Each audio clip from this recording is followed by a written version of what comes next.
నానా రకాలుగా ఇబ్బందులు పెట్టంగా కూడా రైతులు వాళ్ళంతటా వాళ్ళు తిప్పల పడేసుకునేటువంటి పంటలు కూడా నోటికాడికి వచ్చే పరిస్థితి లేకుండా మీ చాతగాంతనం వల్ల మీ అశ్రద్ధ వల్ల లేదా అవతల ప్రాంతానికి యథేచ్ఛగా పోతున్నా కూడా ఆపేటువంటి సోయి లేక ఇలా రైతుల్ని బలి పెడుతున్నారు.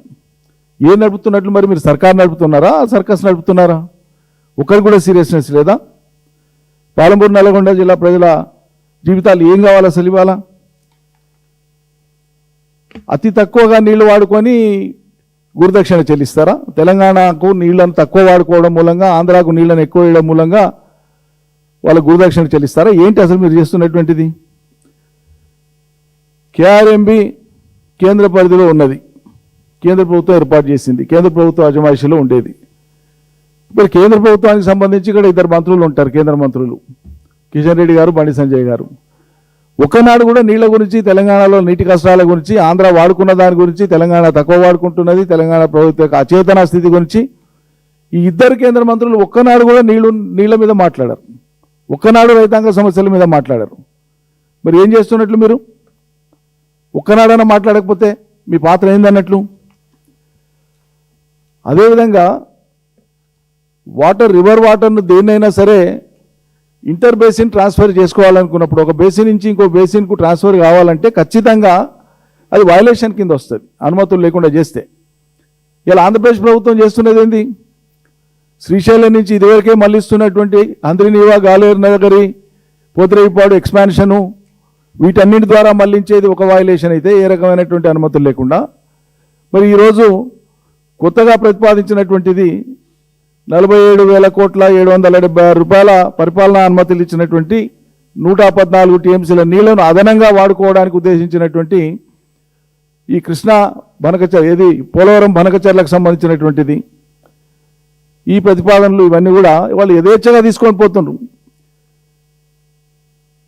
కేఆర్ఎంబి ఏమో ఏపీకి అనుకూలంగా ఉంటున్నది, వాళ్ళు యథేచ్ఛగా తీసుకుపోతారు. కేఆర్ఎంబి ఏపీకి అనుకూలంగా ఉంటుంది, సిడబ్ల్యూసీ అనుమతులు కానీ, అపెక్స్ కౌన్సిల్ అనుమతులు కానీ, కేఆర్ఎంబి అనుమతులు కానీ ఏమీ ఉండవు, అన్ని బుల్డోజ్ చేసిపోతూ ఉంటే మరి తెలంగాణ సర్కార్ ఏం చేస్తున్నట్లు?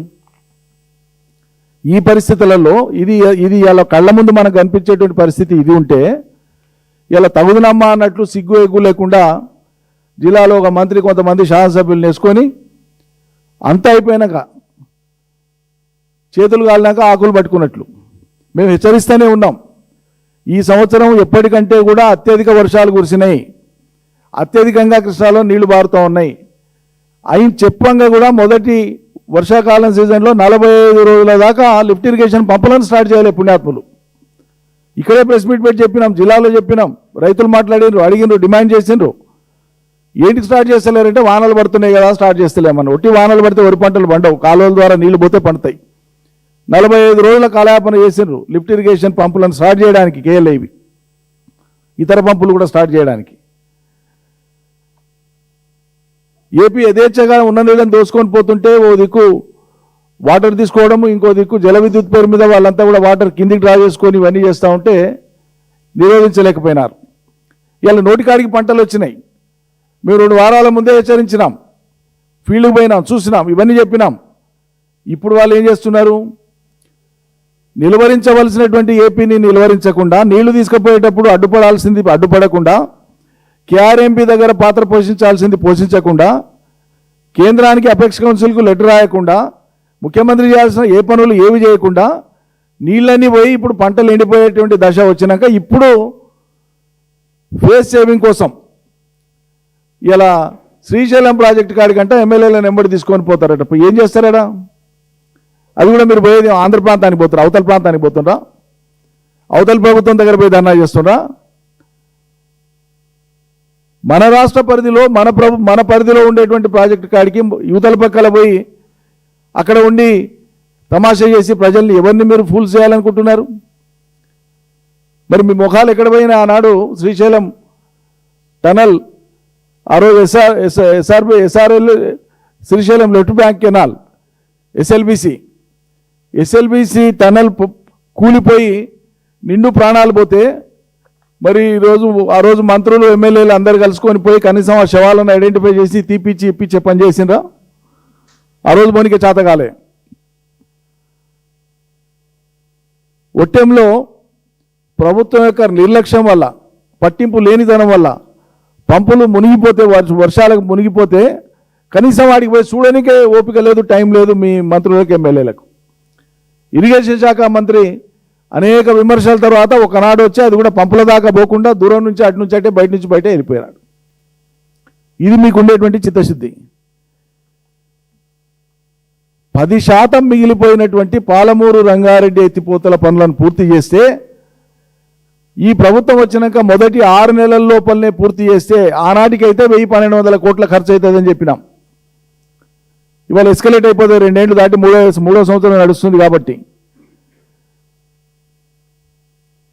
10% పనులను కంప్లీట్ చేస్తే 12.5 లక్షల ఎకరాలకు నీళ్లు వస్తాయి, సస్యశ్యామలంగా పంటలు పండుతాయంటేనంటే చేతిలో రిజర్వాయర్లు పెట్టుకొని, పంపింగ్ స్టేషన్లు పెట్టుకొని, పూర్తయిన పనులను అన్నింటిని పెట్టుకొని వరద సముద్రంలోకి పోతా ఉంటే కళ్ళప్పగించి చూస్తూ 6-7 మాసాలు 1,200 కోట్లు ఖర్చు పెట్టి నీళ్లు మల్పనికే చేత కానటువంటి వాళ్ళు వీళ్ళంట ఇలా పంటలు ఎండిపోతుంటేనంటే అయిపోయిన నీళ్ళకి, వెళ్ళిపోయిన నీళ్లకు, చేతిలో లేని నీళ్ల కోసం పోయి ఇలా ఆడ ధర్నా చేస్తారట. నిజంగా మీకు చిత్తశుద్ధి ఉంటే మీరు చేయాల్సింది ఏంది? మిగిలిపోయిన ఆపూర్తి పనులను ఎందుకు చేస్తలేరు ముఖ్యమంత్రి గారు అని మీరు దమ్ముంటే, పాలమూరు ప్రయోజనాలు పట్టిన నాయకులైతే, మీకు పదవి లాలస లేకపోతే, ప్రజల ప్రయోజనాలే ముఖ్యం అనుకుంటే రేవంత్ రెడ్డి ఇంటి ముందు ధర్నా చేయాలి మీరు నిజంగా అయితే. లేదంటే పదవులు వదులుకోవాలి. 3 ఏళ్ళు కావస్తుంది, ఇప్పటిదాకా తట్టెడు మట్టి తీయలే, మా పాలమూరు ఎందుకు తీయలే, నువ్వు పాలమూరు బిడ్డనని చెప్పుకుంటావు ముఖ్యమంత్రి, మాకు ముఖం లేకుండా పోతుంది, ఏం చేస్తున్నావు అడగాలి చేతనైతే. పాలమూరు రంగారెడ్డి పనులను పూర్తి చేయించడానికి పురమాయించాలి. అధ్యయనికి చేత కాదు. ఈ ముఖ్యమంత్రికి మీకు పెళ్లిళ్ళు, పేరంటాలు, బారసాలలు, చీరలు, ఢిల్లీ ప్రయాణాలు ఇవే తప్ప మరి ఆంధ్రప్రదేశ్ పోయి కూర్చొని ఆడ అవునే మరి ఏంది పంచాయతీ, ఏం చేద్దాం, ఎట్లా చేద్దామని మాట్లాడినరా? ఢిల్లీకి పోయినరా? అపెక్స్ కౌన్సిల్ను డిమాండ్ చేసి ఆంధ్రప్రదేశ్ని అక్కడికి పిలిపించి, అపెక్స్ కౌన్సిల్ ముందరికి పిలిపించి కట్టడి చేసేటువంటి ప్రయత్నం చేసిండ్రా? చేయలే. ఇవాళ చేతులు కాలినాక ఆకులు పట్టుకునేటువంటి విధంగా ధర్నాలు చేసి ఒక షో చేసేటువంటి ప్రయత్నం చేస్తున్నారు. ఈ సిగ్గుపడాలి అసలు. పాలమూరు రంగారెడ్డిని ఆపరేషన్లు చేయలే, మీ చేతకంతనం, అది మీ అసమర్థత, మీకు ఆ ఉద్దేశం లేదు. ఉనికిలో ఉండేటువంటి కల్వకుర్తి ఎత్తిపోతల పథకం సంపూర్ణంగా వాడితే 5 లక్షల ఎకరాలకు నీళ్ళు ఇస్తుంది, డైరెక్ట్ అండ్ ఇండైరెక్ట్ కలిపి. 240-250 రోజులు పంపులు నడుస్తాయి. అవి అక్కడ 5 పంపులు ఉంటే 2 పంపులు ఈ ప్రభుత్వం వచ్చినప్పటి నుంచి రిపేర్లో ఉన్నాయి.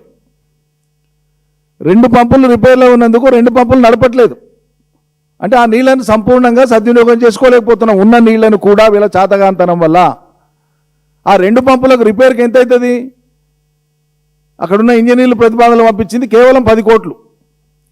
కేవలం 10 కోట్ల రూపాయలు పెట్టి కల్వకుర్తి ఎత్తిపోతల పథకంలో భాగంగా ఉండేటువంటి రిపేర్కి వచ్చిన 2 పంపులను రిపేర్ చేపిస్తే అదనంగా మరో 1600-1700 క్యూసెక్ల నీళ్లు ప్రతిరోజు అదనంగా మనకు వచ్చేది. ఆ అవకాశం జారబెట్టుకున్నారు.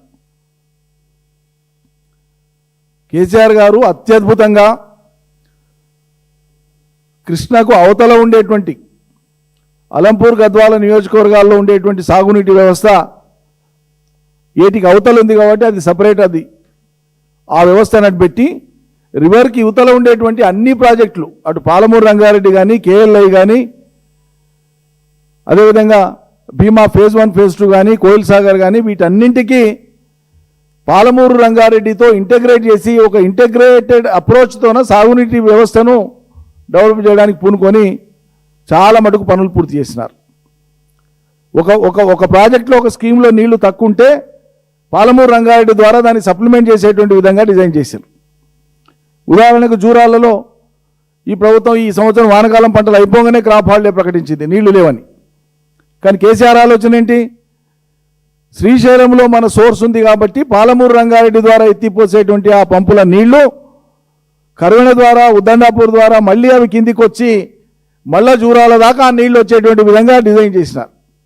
కాలువలు ఆ రకంగా ప్లాన్ చేసినారు. ఈ పుణ్యాత్ముడు వచ్చినాక కొడంగల్ నారాయణపేట కోసం ఉద్దేశించినటువంటి ఆ కాలువల్ని క్యాన్సిల్ చేసేసి, టెండర్ పిలిచిన కాలువల్ని క్యాన్సిల్ చేసేసి, పాలమూరు రంగారెడ్డికి వెళ్ళి వద్దు, మాకు మేము సపరేట్గా జూరాలకు వెళ్ళి ప్రత్యేకంగా పెట్టుకుంటామని కేసీఆర్ ఏమో 1,30,000 ఎకరాలకు 2 పంటలు పండడానికి కొడంగల్ ప్రాంతంలో 1,30,000 ఎకరాలకు 2 పంటలు పండడానికి పాలమూరు రంగారెడ్డిలో భాగంగా దాన్ని డిజైన్ చేసి పెడితే, టెండర్లు పిలిస్తే అది క్యాన్సిల్ చేసి ఇలా కేవలం 60,000 ఎకరాలకు ఒక పంట కోసం మాత్రమే జూరాలకు వెళ్ళి పెట్టించిండు రేవంత్ రెడ్డి. ఏది మేలు జరిగేది? ఒక సమగ్రమైనటువంటి దృక్పథంతోనో, ఒక ఇంటిగ్రేటెడ్ అప్రోచ్తోనో చుక్క చుక్క ఒక్కొక్క బొట్టు వృధా కాకుండా ఎత్తిపోసిన నీళ్లు జూరాలలో అయిపోయినటువంటి పరిస్థితులలో జూరాల మీద ఆధారపడినటువంటి ప్రాజెక్టులకు కూడా పాలమూరు రంగారెడ్డి నీళ్లు అందేటువంటి విధంగా ఒక అద్భుతమైనటువంటి ప్రణాళిక రూపకల్పన చేసి నోటికాడికి తెచ్చి పెడితే ఇలా మీరు తినేటువంటి అన్నంలో రాళ్ళు పోసినట్టు పనిచేసినారు. అది మొదలుపెట్టి అది కంప్లీట్ చేయరు. బ్యాలెన్స్ మనీ 10% ఉన్న నీళ్ళను వాడుకునేటువంటి తెలివి లేదు. ఈ రకంగా 3వ సంవత్సరంలో పడ్డాక కూడా 6-7 మాసాల్లో పూర్తి కావాల్సినటువంటి పాలమూరు రంగారెడ్డిని చేపట్టకుండా, దాని పనులను పూర్తి చేయకుండా ఇలా పాలమూరు రంగారెడ్డి నల్లగొండ జిల్లా రైతాంగం యొక్క ప్రయోజనాలను బలిపెట్టి ఇలా ఆంధ్ర ప్రయోజనాల కోసమే పరోక్షంగా పనిచేస్తున్నది ఈ సర్కార్. ఆ ప్రాజెక్టుకు సంబంధించి, పాలమూరు రంగారెడ్డి ప్రాజెక్టుకు సంబంధించినటువంటి అన్ని రకాల అనుమతులు 95% అనుమతులన్నీ మా కాలంలో పూర్తి చేసినాం. ప్రభుత్వం పోయినాటికి జస్ట్ 5% ఆఫ్ పర్మిషన్స్ మాత్రమే ఉండినాయి. అవి లాంఛనాలు. అవి కూడా దేనికే చేత కాక ఇలా మొత్తానికి మొదటికి తీసుకొని వచ్చి డిపిఆర్ వాపసు వచ్చేటువంటి పని చేసి పెట్టినారు. అవతలనేమో ఏ డిపిఆర్ లేకుండా వాళ్ళు గోదావరి పనకచర్ల లింక్కి సంబంధించినటువంటి పనులు యథేచ్ఛగా వాళ్ళు ఇష్టారాజ్యంగా చేసుకుంటూ పోతున్నారు. ఓ దిక్కు కేంద్రంలో చంద్రబాబు నాయుడు గారు భాగస్వామి, ఇంకో దిక్కు తెలంగాణలో ఆయన శిష్యుడు ముఖ్యమంత్రి. శిష్యుడికి సలహాదారుడు ఆంధ్ర నుంచి వచ్చినటువంటి ఆదిత్యనాథ్ దాస్ అధికారి. ఇక జెన్కోకు, రెడ్కోకు, ట్రాన్స్కోకు కూడా ఆంధ్ర అధికారులను తీసుకొని వచ్చి వాళ్ళ పెత్తనం కింద తెలంగాణ ఉద్యోగులను పనిచేయించేటువంటి ఒక దుర్గతి ఇలా తెలంగాణలో మనం చూస్తూ ఉన్నాం. కాబట్టి గతంలో ప్రజలు కూడా గుర్తెరిగినారు, తెలుసు. 50